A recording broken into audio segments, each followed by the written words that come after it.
Boa noite.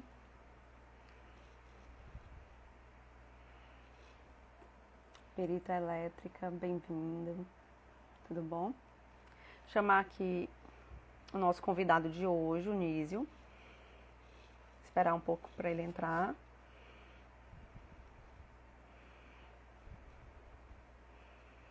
Lucas, tudo bom? Ele já entrou aqui, peraí. Deixa eu chamar ele aqui.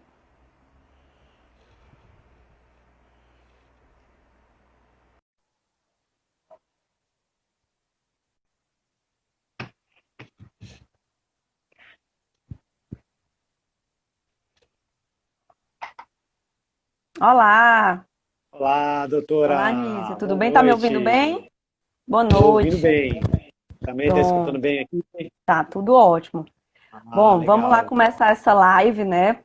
A gente teve algumas remarcações, mas hoje deu Até certo. que enfim deu certo, né, doutora? Até que Verdade. enfim, né? Boa noite, Legal. Raíssa. Bem-vinda a todos. O pessoal vai entrando. Nisso, primeiramente, eu queria agradecer por ter aceito o convite. Eu achei o perfil dele sensacional. Acho que é um diferencial, assim. Eu não encontrei nada parecido com o seu perfil, confesso. Chamou muita atenção. E queria que você se apresentasse para o pessoal que ainda não te conhece. Tá, legal, doutora. Pô, foi um prazer para mim, é um prazer estar falando um pouco aqui da área de saúde e segurança do trabalho, né?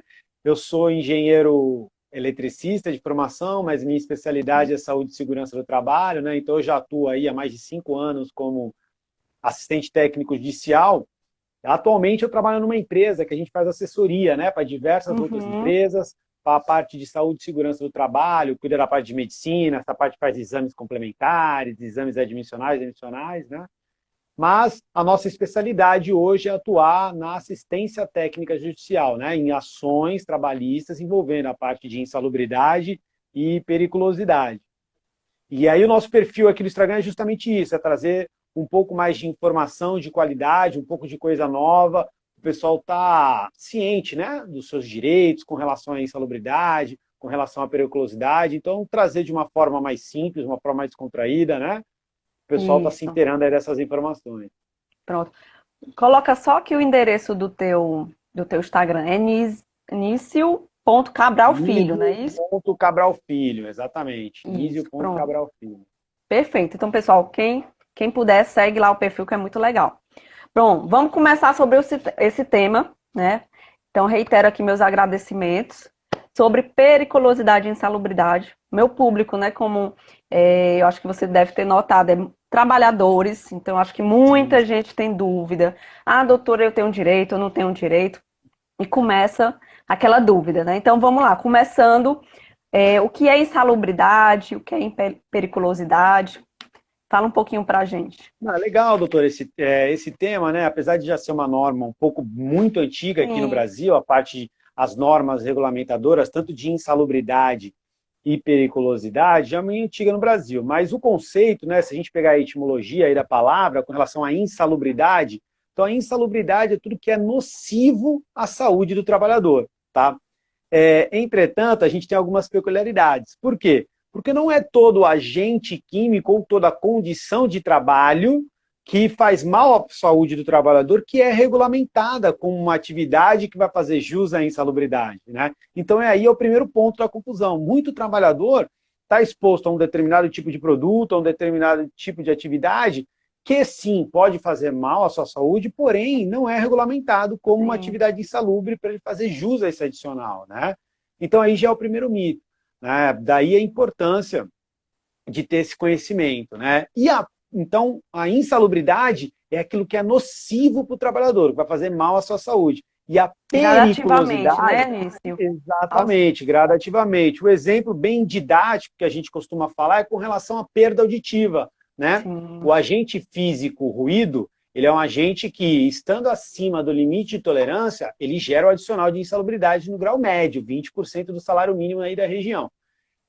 Só que a perda auditiva, ela não se dá da noite para o dia, né? Não é o trabalhador fazendo uma atividade ali com né, um nível de ruído acima do limite de tolerância que ele vai perder a audição no outro dia, né? Então é um trabalho gradativo. Daí sim tem esse adicional para fazer uma compensação né, dessa saúde do trabalhador. Já o adicional de periculosidade, né, a gente até fala que periculosidade vem de perigo, então é uma atividade que ela é perigosa, né? Então, a gente tem um exemplo aí de atividade com eletricidade, né, bem regulamentada lá na NR16, atividade com explosivo, com líquido inflamáveis, atividade de roubo, né, atividade até com radiação, gera sim o adicional de periculosidade. Que diferente aí, pessoal, da parte de insalubridade, a periculosidade ela é perigo na hora, né? Então, um acidente envolvendo energia fatal, pode elétrica ser fatal, né?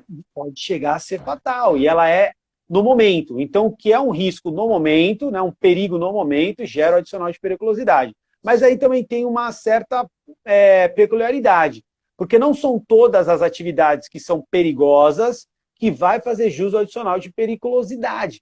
Então, aí a gente já tem essa diferença, né? Eu tenho muito cliente, doutora, que pergunta para mim, Nísio, mas eu faço trabalho em altura, eu faço limpeza de fachada no prédio, né? Eu fico lá o dia inteiro pendurado, faz jus aonde? É perigoso. Eu falei, meu, é uma atividade muito perigosa, mas ela não é regulamentada como uma atividade que vai fazer jus ao adicional de periculosidade. Então, não adianta nem pedir isso no processo, né? Que não tem embasamento legal para isso, né? Com certeza. Fora também que eu acho que até eu não sei aqui, que eu estava até pesquisando, e até o que eu vou falar com você, né? Mas assim, tinha um debate muito grande que você estava falando, né? Em relação à periculosidade e insalubridade, né? De receber o trabalhador ao mesmo tempo, né? Porque anteriormente, pessoal, o Tribunal Superior do Trabalho, qual era o posicionamento, né? Se o trabalhador e é possível, né, o trabalhador exercer uma atividade tanto Sim, sim. insalubre como perigosa, né? O pessoal que trabalha ali no aeroporto, né? Aqueles agentes Correto. de tráfego, né? Então, eles estão, a questão do ruído, que o Nício falou, Ruído. né? Estão expostos ao ruído, e também aos gases, né? Do abastecimento, né? Que são produtos E aos inflamáveis, líquidos e inflamáveis e tudo explosivos, né? mais. E tudo. Isso. Então, nesse caso, tinha uma polêmica muito grande se o trabalhador tinha direito de receber os dois, né? E, salvo engano, ano passado isso já foi pacificado no entendimento que não. O trabalhador ele só recebe um e, logicamente, o trabalhador vai escolher o mais vantajoso economicamente, né? Que geralmente é a periculosidade, né? E, Exatamente, mas esse tema é bem importante, doutora, o debate dá até mais uma live, por quê? com Porque certeza, muitos muita trabalhadores... coisa. não, é porque a gente tem um detalhe, quando a gente fala até o que tinha marcado para a gente bater o papo sobre a aposentadoria especial. Hoje, a gente não tem um dispositivo legal no INSS que regulamenta a atividade de periculosidade como aposentadoria especial. Então, Entendi, muitas empresas acabam nessa situação que a senhora falou, que o trabalhador está Uhum. exposto à insalubridade e à periculosidade, só que o trabalhador escolheu a periculosidade. E a Ah, empresa não sim. recolhe o imposto da insalubridade e ele não vai recolher como atividade especial, por causa de uma simples decisão. Então também Aí na cabe hora um de debate muito importante. Olha, realmente, na hora de se aposentar, o trabalhador acaba se prejudicando, né? Porque aí Exatamente, exatamente. é Por quê? Porque no momento, realmente. vou escolher a periculosidade. E aí no documento de aposentadoria especial dele do PPP, às vezes a empresa não coloca que ele também tinha uma atividade insalubre. E aí no final da aposentadoria, quando ele vai requerer, o INSS não vai dar porque não Vai consta lá no negar. PPP dele. É Verdade, com é certeza. um debate, né? Um debate bem importante essa parte também, porque são dois assuntos que correm em paralelo, né? Até É. foi um assunto que já tinha comentado. Trabalhista e previdenciário, assim, são áreas assim complementares até, né? Exato, exato. E Pronto. agora, a nossa expectativa, né, que com o advento aí do e-social, a gente está passando por uma modernização, tanto nas normas regulamentadoras, tanto na legislação, para poder equiparar alguns critérios, né? Tanto a parte trabalhista e previdenciária, a parte de segurança do Sim, trabalho, se conversarem para ter o mesmo padrão sim, de entendimento, né? com Porque foi até um certeza. dos tópicos que eu comentei que eu ia bater um papo com a senhora com relação a insalubridade e aposentadoria especial, né? O pessoal também confunde muito esse tema aí. Isso. Eu tenho muito caso de atividade que é tem direito à insalubridade, mas não dá direito à aposentadoria especial. E tem atividades que raras, bem exceções que dá aposentadoria especial e você não tem um adicional de insalubridade. Então, são legislações que tratam do mesmo assunto, só que de maneira diferente. E aí Sim. geram uma É confusão como se tremenda não aí. houvesse uma conexão, né? Exatamente, exatamente. O termo eu acho que é mais essencial é isso, não tem uma Sim, conexão, às vezes elas não se conversam, né? E se a gente entrar no mérito técnico mesmo da parte de engenharia, aí que se aprofunda muito mais, porque mudam os critérios técnicos de julgamento, e aí cada profissional acaba adotando um critério subjetivo, e aí vira uma salada aí, uma bagunça. isso. Tá legal. Em relação, Nício, os equipamentos de proteção, né? Explica um pouquinho, fala um pouquinho para a gente a importância, como é que funciona mais ou menos isso na prática. Excelente, excelente pergunta, doutora. Por quê? É importante frisar, até para o público, para a audiência da senhora, que é o seguinte: quando a gente recebe o adicional de insalubridade, aquele valor a mais no final do mês, não significa que Contra-cheque. a empresa. Exatamente, isso não significa que a empresa está fazendo segurança do trabalho. Tá?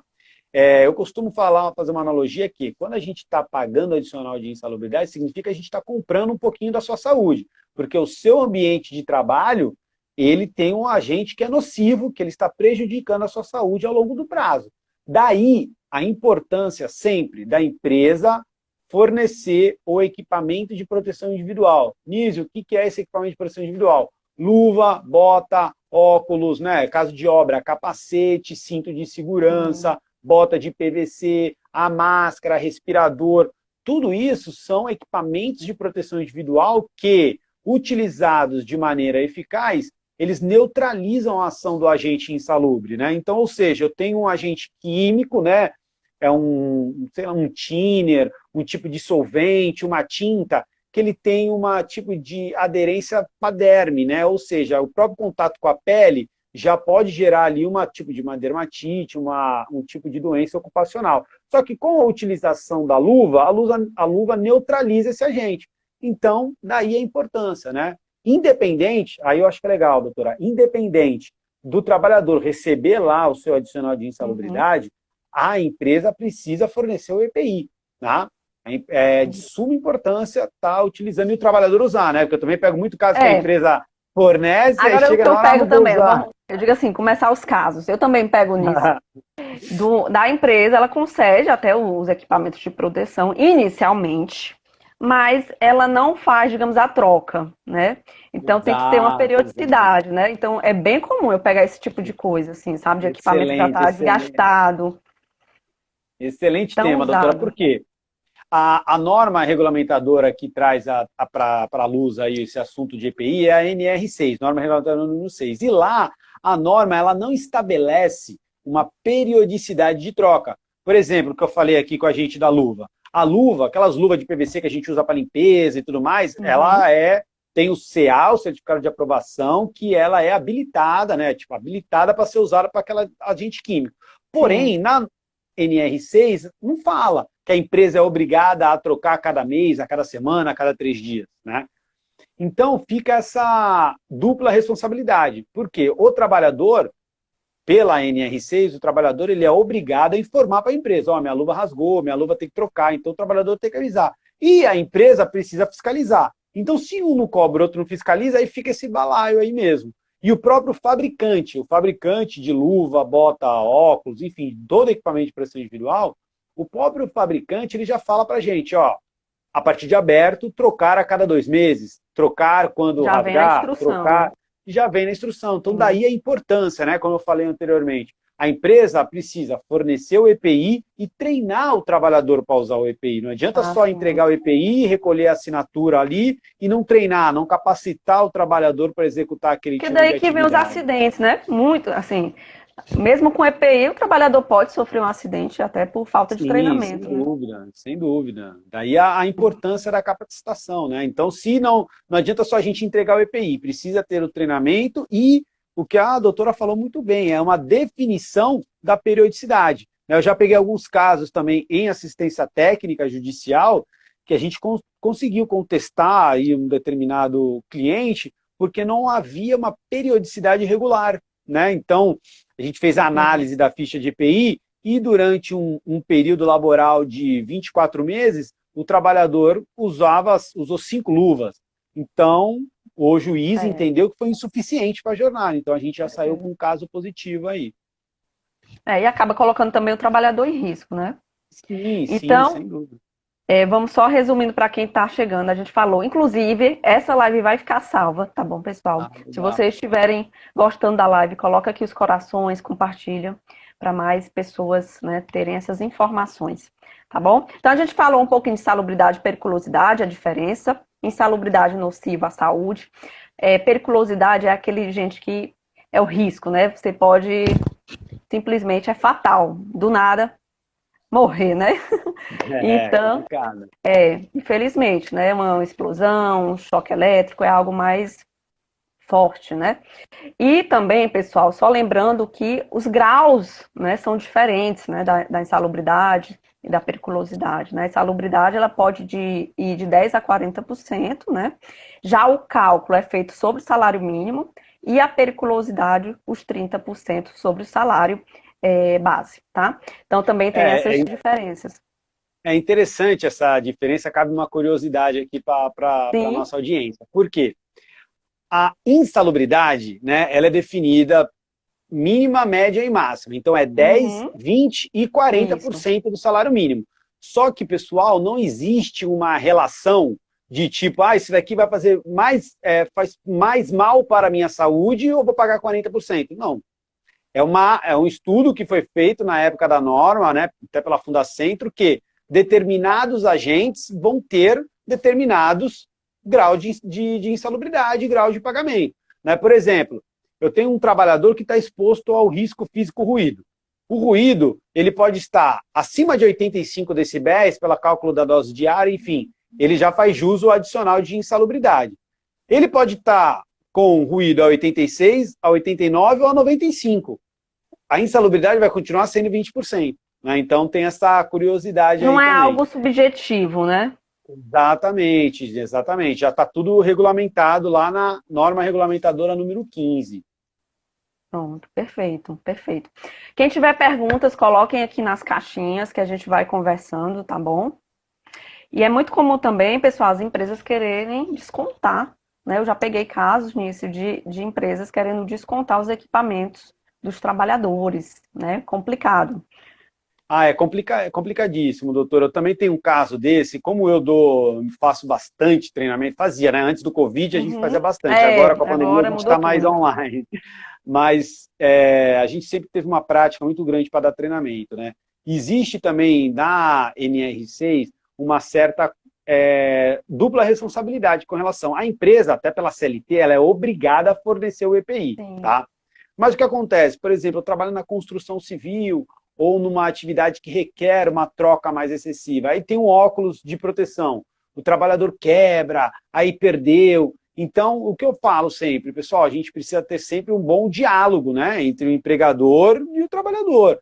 Né? Então, quebrou o EPI, tem que trocar. Quebrou na segunda vez, vamos refazer esse treinamento, vamos ver o que está acontecendo com o trabalhador. sim. Às vezes o trabalhador não sabe utilizar aquele equipamento de proteção individual, vem a quebrar várias vezes, e aí sim pode gerar um tipo de desconto para o trabalhador indevido, né? Isso, exatamente. Exatamente. É igual a história que o pessoal também quer descontar fardamento, quer descontar, Maria. É, Ah, é outra complicação também. a doutora deve pegar vários casos assim, né? Demais, demais, demais, demais, demais. E nisso, qual é a sua opinião, né? Assim, ainda tem empresas que não investem nessa área de segurança do trabalho. E o porquê que a empresa deve investir? Qual é a sua opinião em relação a isso? Como é que está a situação atualmente?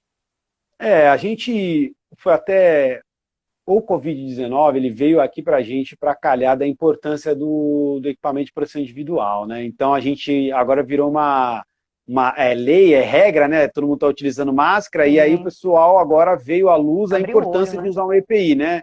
E isso trouxe para a gente no nosso ambiente de trabalho, porque hoje a segurança do trabalho ela sempre foi vista como um distribuidor de equipamento de proteção individual, e nunca como uma engenharia, como um benefício para a empresa, né? Então, atualmente eu trabalho numa assessoria. Então, a gente atua com Uhum. mais de 1.000 empresas aqui na Sim, região do litoral do estado de muita São empresa. Paulo, né? E a gente visita várias empresas. Então, a gente fica ali sempre nos bastidores informando, né? Fazendo toda a documentação e falando, ó, Esse documento que eu faço aqui, isso aqui é um programa de segurança do trabalho. Existe toda uma metodologia que precisa ser implantada na sua empresa, né? Só que a empresa não implementa. Então, infelizmente, ainda não é vista como uma ferramenta de gestão para a sua empresa, é vista como uma simples documentação. Então, daí a importância, porque a segurança do trabalho, vista como um programa de gestão, uma ferramenta que vai poder trazer lucro para a empresa, aí o empregador vai investir. Por quê? Porque se a gente investe em segurança, investe em EPI, investe em treinamento, o trabalhador vai se acidentar menos, ele vai gerar menos afastamento, vai ter menos doenças, né? Vai gerar um ambiente de trabalho mais salutar, né? E aí vai fazer com que o trabalhador produza mais. Então esse, né, o que eu falo até para os meus alunos, esse é o grande desafio do profissional de segurança do trabalho, né? É mostrar para as empresas que a segurança do trabalho tem um ponto a mais a entregar, né? Então, é fazer essa integração das áreas e mostrar que, ó, aqui não é só um EPI, vamos adotar um procedimento melhor de trabalho, vamos melhorar um treinamento, vamos trocar essa fonte geradora aqui do ambiente, enfim, propor diversas melhorias, né? Também é um pouco de gestão, compliance, né? Tudo isso, até para evitar Exatamente. passivos trabalhistas, né, pessoal? Lógico que a gente está falando aqui de vidas, obviamente, né? Porque equipamento, os EPIs, lógico, salva vidas. Eu vejo eu sigo muito Instagram de segurança do trabalho. E a gente vê cada vídeo, Jesus do céu. Né? E assim, a gente vê muito, infelizmente, doutora, a gente ainda vê muito caso que é aquela autoconfiança, né? Excesso, né? Não vai acontecer comigo. Ah, Isso. comigo não. Eu falo, gente, o acidente do trabalho, ele não vai avisar, né? Teve até uma campanha nos anos atrás do Ministério do Trabalho que o trabalhador recebia uma ligação, ele comentava, eu vou sofrer um acidente hoje. O acidente não vai avisar, pessoal. Então, é preciso, daí a importância da segurança do trabalho, porque aí a gente vai levando uma cultura de segurança do trabalho. E tudo que é uma cultura demanda tempo para ser implantado na empresa, né? Então não adianta, vou chamar o pessoal para ir lá, fazer um trabalho de compliance, fazer um trabalho de implantação de segurança do trabalho. Tem uma curva aí que demanda um tempo, né, para ser implantada. Mudanças, né, Nício? Mudanças, exatamente. Mudanças, com certeza. E agora a gente está passando por um período bem bacana nas normas regulamentadoras, né? O governo ali, por parte do Ministério da Economia, da Secretaria Especial do Trabalho, está modernizando aí diversas normas regulamentadoras, né? Então a gente está passando aí por um tsunami de mudanças nas normas regulamentadoras. Então, documento que era obrigatório não é mais, o documento mudou, o que era PPRA foi para PGR, a própria, né, NR15, que trata sobre insalubridade, né, está sendo revisada para ser alterada e modernizada, então para 2021 deve ter muita novidade ainda sobre esse assunto. Pronto, em 2021 você volta aqui também para falar dessas mudanças, já fica aqui o convite. A Josiane Ferreira, todos os funcionários que trabalham na área hospitalar têm direito à insalubridade? Que boa pergunta, Josiane. Do administrativo até a emergência. Eu vi aqui, Josiane, boa pergunta, né? Porque o que acontece? O ambiente hospitalar, a gente tem lá um risco biológico, né? Tem um risco biológico lá. No anexo, se eu não me engano, anexo 14 do NR15, ele trata sobre esse tipo de atividade. Só que, para você fazer jus, né, se você trabalha no ambiente hospitalar, não é toda a atividade, né? Por exemplo, um camarada que trabalha numa atividade administrativa, ele trabalha no ambiente hospitalar, mas ele está dentro do escritório, digitando documento, né, atendendo o telefone, ele não tem contato direto, permanente com o paciente, né? Paciente possivelmente infectado, né? O anexo 14 da NR15, ele fala isso para a gente, que para você fazer jus ao adicional de periculosidade por agente biológico, você precisa ter contato permanente, né? Então, não é nem contato esporádico, é contato permanente. Ou seja, se você é enfermeiro, se você é um auxiliar de enfermagem, e você está lá fazendo o tratamento, aí você vai fazer jus ao adicional de insalubridade 40%, tá? Inclusive, essa é uma das atividades que dá aposentadoria especial e tem o adicional de insalubridade. Então, não são todas, viu, Jane? Respondendo a sua pergunta, não são todas as atividades, não. Precisa, sim, ter um estudo mais aprofundado para ver. Porque é casos e casos, doutora. O que acontece? Eu já visitei alguns postos médicos aqui na região porque a gente tem uma função administrativa, só que ela passa ali na área que tem um pessoal isolado, ou tem um contato, ou ela faz um trabalho de recepção, né? A recepção não tem uma triagem, então ela acaba tendo contato. Então, alguns casos Fica específicos... passando em corredor, fica passando nessas áreas, né? Exatamente. Alguns casos específicos pode sim fazer jus o adicional de insalubridade. E o trabalhador ele fica um pouco até perdido, né, nisso, porque o que é que geralmente acontece, né? Você que está vendo aqui como é que funciona um processo trabalhista. Quando a gente faz um pedido de periculosidade e insalubridade, não é que automaticamente o trabalhador vai ter direito, não. Então, assim, é feita uma perícia, pessoal, né? Então, é feita uma perícia no local de trabalho para verificar mesmo se esse trabalhador ele está sujeito aí a essa insalubridade e a essa periculosidade, né? Porque foi como eu comentei lá, né, doutora, no início. Não é toda atividade que faz mal para a nossa saúde que é insalubre, tá? A gente tem lá uma série de agentes químicos que já são comprovadamente nocivos à saúde do trabalhador, mas na legislação brasileira você não vai fazer jus ao adicional de insalubridade. Por quê? Porque não está previsto, né? Então, gera, sim, essa confusão. Daí a importância da perícia, né? Isso. E daí a importância, né, de ter sempre uma boa relação advogado-cliente para poder explicar essa situação, né? Porque como eu também faço esse trabalho de assessoria, né, até para vários advogados aqui do Brasil, Sim. que eles entram em contato com a gente após a entrevista com o cliente e falam, Nísio, pô, o cliente fazia isso, isso e isso, o que você acha? Está previsto? Vale a pena? Será que vale a pena a gente ir para a perícia? Mas ele recebia esse EPI. Então, a gente já faz uma análise do processo antes, uma análise do pedido antes, e a gente passa aí uma probabilidade de ganho. Probabilidade, é um estudo estatístico, coisa de engenheiro que engenheiro gosta. Então a gente fala, a estatística desse caso vale a pena ir. Ou então já de cara eu falo, doutora, não vale a pena. Se fazer esse pedido pode ser impugnado, vai acabar pagando a sucumbência, enfim, não vale a pena. Que aí é outra questão, né? Que eu acho que deu, assim, uma amedrontada nesse tipo de ações. A Muito, questão da muito. sucumbência, né, doutor? Muito. Né? Depois que a gente teve a alteração, né, a reforma trabalhista, teve até pelo, se você olhar lá no site dos TRTs, lá do Superior Tribunal do Trabalho, a gente vai ver que teve uma queda vertiginosa aí de ações trabalhistas, né?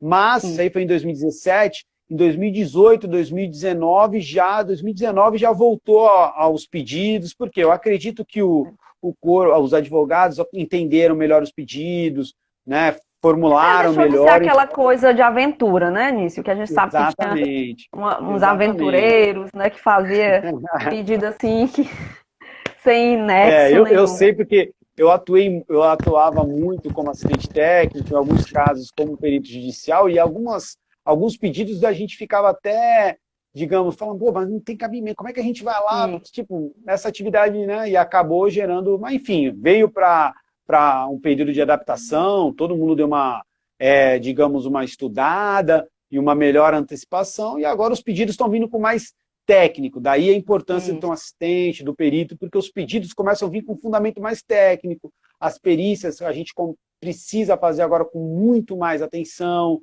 né? Então as perguntas são muito melhores formuladas, né? Hoje já existe vários equipamentos que a gente consegue fazer mais medições durante a perícia para trazer realmente o que era a realidade do trabalhador e trazer a busca da verdade, que é o objetivo da diligência, né?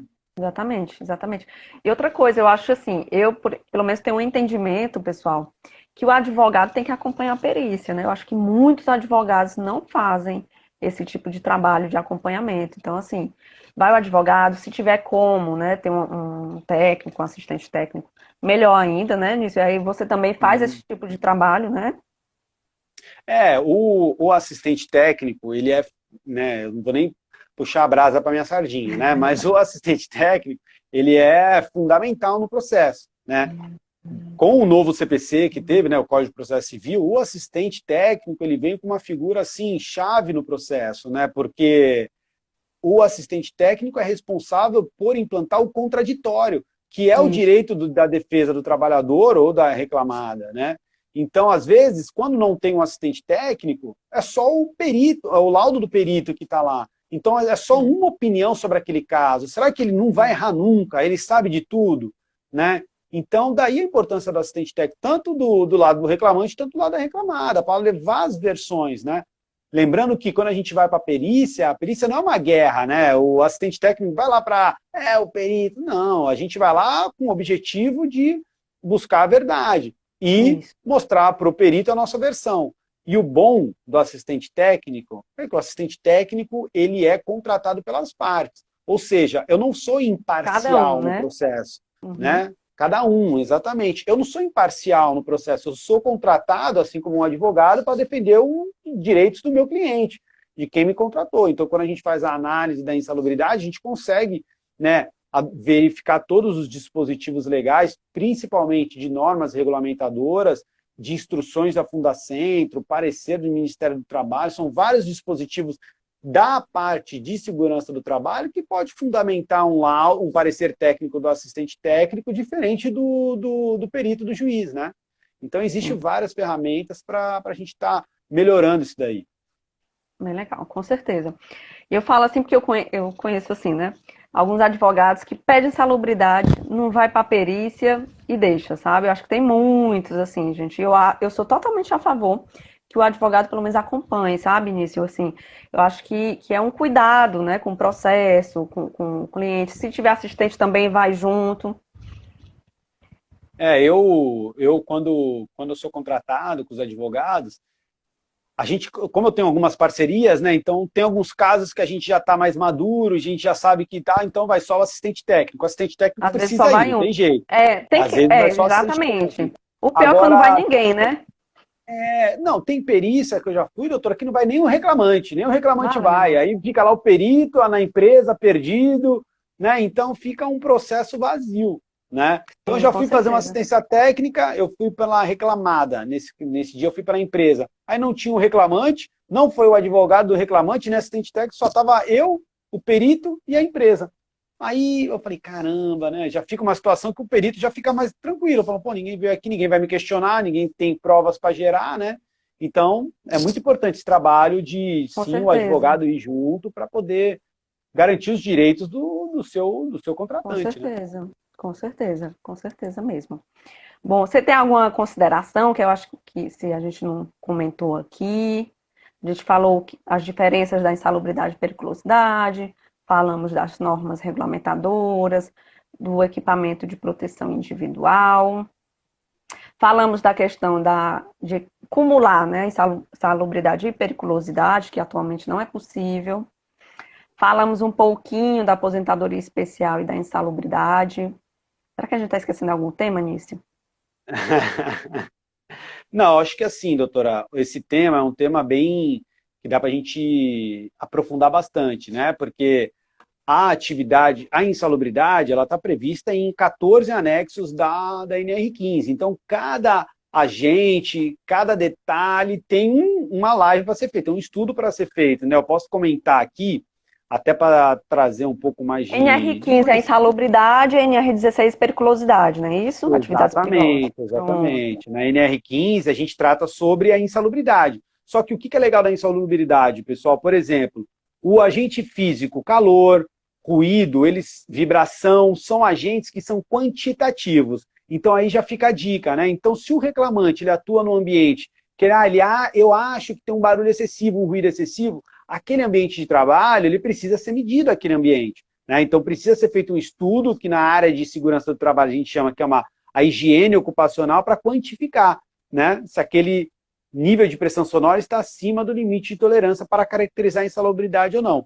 E assim também o agente físico calor. Tá, doutor? E essa aqui já é uma dica assim, de ouro, porque hoje a gente tem muita, mas muita, pelo menos aqui na minha região, muita parte de cozinha industrial, lanchonete. Hum, Todas essas atividades são atividades no qual o sim. trabalhador está exposto ao agente físico calor. E o agente físico calor, com fonte artificial, né, que é um fogão industrial, um forno industrial, enfim, faz jus ao adicional de insalubridade se o nível de calor estiver acima do limite de tolerância. Né? Então, hoje, as empresas elas não fazem. Então, elas meio que apostam. Ah, vamos ver, vou deixar aqui, se tiver acima não está. Né? Então, foi mês agora de agosto, eu acompanhei uma perícia que a gente impugnou o laudo do perito porque ele não fez a medição. Né? Ele não fez a medição, simplesmente ele caracterizou, aqui está calor. Né? Por quê? Foi uma visão subjetiva, um jeito Totalmente. subjetivo dele abstrato. Sim, Ah, chegou, ó, aqui está calor. Se eu não me engano, ele utilizou um termômetro, mas não um termômetro que estabelece na norma, e aí a gente conseguiu impugnar. Né? Então a empresa gerou uma economia para a empresa nesse sentido, né? Porque foi uma falha do próprio próprio do perito. perito, que não soube interpretar daquela atividade correta. Né? Então, o agente físico, calor, ele é um agente que é quantificado. Então, para ser caracterizada a insalubridade ou não, é necessário que seja feita a medição. Isso.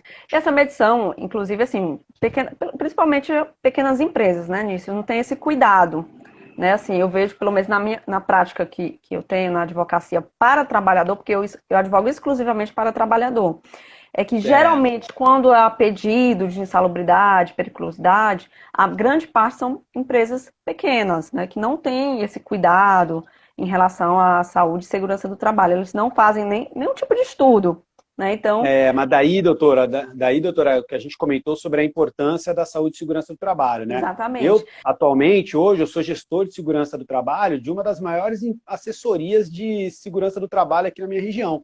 E a gente atende especificamente esse tipo de empresas, né? Justamente Exatamente. são empresas que a gente vai lá e faz todo um trabalho de higiene ocupacional, a gente entrega justamente toda uma documentação de segurança que a empresa vai conseguir ter os caminhos para diminuir o passivo trabalhista e melhorar o ambiente de trabalho para o Sim, trabalhador, fornecendo o EPI exatamente. de maneira adequada, né, adequando o ambiente de Isso, trabalho.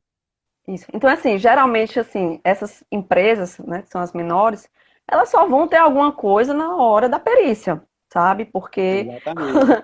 é o único documento que eles vão ter, é o laudo pericial, porque antes mesmo não tem, né? Então, basicamente acontece muito na minha prática, né? Que as Ah, pequenas empresas não têm nenhum tipo de estudo, e aí o trabalhador entra com ação trabalhista, né? Requerendo insalubridade ou periculosidade, e o primeiro estudo que a empresa vai ter é vai o laudo, ter. digamos assim. Já é Então, péssimo. esse feedback da senhora, assim, realmente para mim é bom porque mostra o quanto que a segurança do trabalho ainda tem para crescer, né? O quanto Sim, de segurança de trabalho a gente precisa oferecer, porque sim. a senhora está corretíssima. O Brasil hoje, a força do trabalho do Brasil são as pequenas empresas, pequenas e médias empresas, né? O Brasil não é um país industrial, né? Hoje, não sei quantos por cento do PIB aí está vinculado a pequenas e médias empresas. Uhum. Então, são esses trabalhadores que a gente precisa cuidar da saúde, né? Então, oferecendo uma parte de saúde e segurança adequada, fazendo os exames médicos obrigatórios, né, complementares, para que a gente consiga deixar o trabalhador num ambiente de trabalho salubre, né? Que ele Com possa certeza. fazer toda a sua atividade laboral seguro, né? E caso não tenha, a empresa não cumpra ali os dispositivos legais, aí sim acionar a justiça para a gente conseguir ali o que é devido, né? Exatamente, exatamente. Nisso eu agradeço muito essa conversa com você. Já fico aqui registrado o convite, né?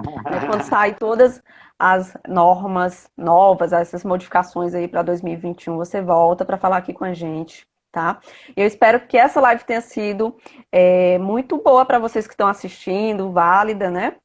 E que tenha ajudado de alguma forma, né? Eu estou vendo que tem muitos advogados aqui também, além de trabalhadores. Eu acho que o pessoal da engenharia também está aqui nisso. Doutora, para mim foi um prazer. Fica assim o convite. A hora que a senhora precisar qualquer coisa ou qualquer parceiro, ande em Com contato com a certeza. gente. Quem não está seguindo, vai lá, Segue, gente, Anísio.cabral segue lá. Filho.